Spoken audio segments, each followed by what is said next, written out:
Bonjour à tous et bienvenue pour un nouveau numéro du WWE Info. Ici Julien pour Wrestling Football, très heureux de vous retrouver pour ce nouveau numéro. Et aujourd'hui, on va commencer avec les titres. Donc aujourd'hui, pour ce WWE Info du jeudi, on aura quelques informations diverses à propos de WrestleMania 31, évidemment.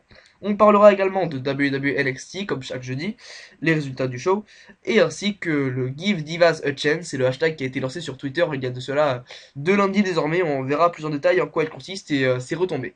Mais on va donc commencer avec WrestleMania 31, le Grand Stage of Demo, qui sera le théâtre de bon nombre de matchs comme chaque année, avec tous plus spectaculaires les uns que les autres. Et donc on a quelques informations diverses par rapport à quelques-uns de ceux-ci.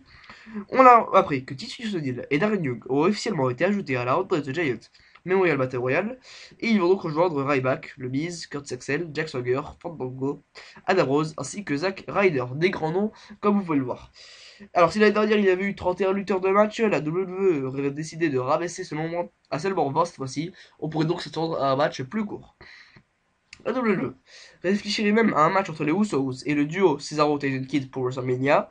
Deux plans seraient étudiés. Le premier serait de faire un match par équipe ordinaire avec ceinture de Cesaro et Kidd en jeu.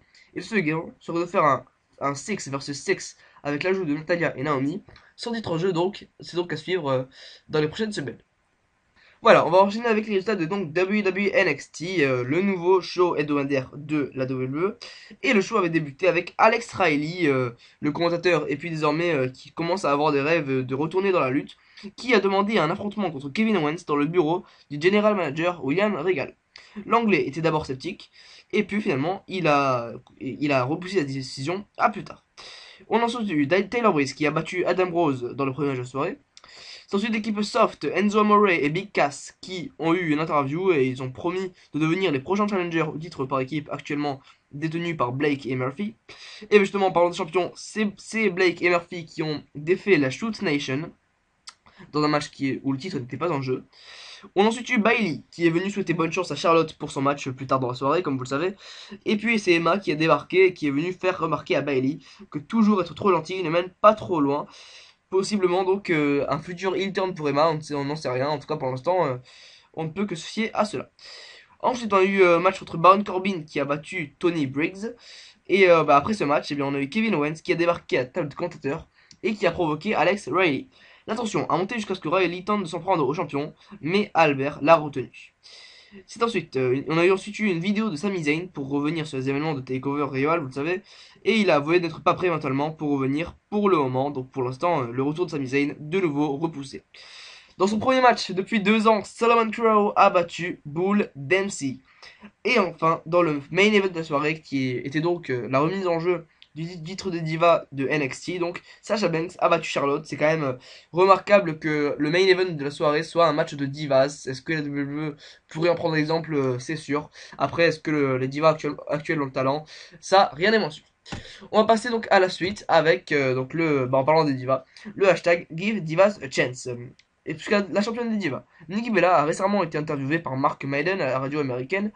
Elle a notamment levé le voile sur l'identité de la personne en charge de la décision de mettre en place le très court match controversé lors de Raw qui a conduit au mouvement Give Divas a Chance sur les réseaux sociaux. Préparez-vous à être surpris. Ce qui est drôle, c'est que nous avons dominé environ 3 minutes, 3 à 4 minutes, et nous, les 4 filles du match, nous avons réfléchi et ensemble et dit on peut soit leur faire un match de 2 minutes, soit ne rien faire, pour que Brie et moi puissent recevoir des réactions et raconter une bonne histoire.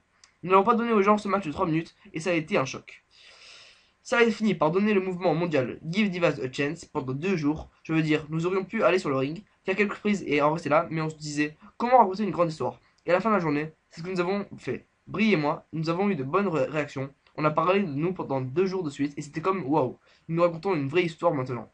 Et ça a poussé les divas au niveau supérieur. Au lieu d'aller sur le ring et faire des prises, on raconte des histoires. Parce que c'est ce que font les garçons, et c'est ce que nous avons besoin de faire en tant que filles. Donc voilà, Nikki Bella qui nous a un peu expliqué l'origine du mouvement. Espérons que ça provoque des changements chez les bookers de la WWE.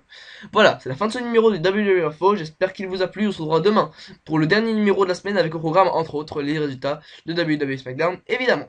Voilà, allez ciao tout le monde et à demain.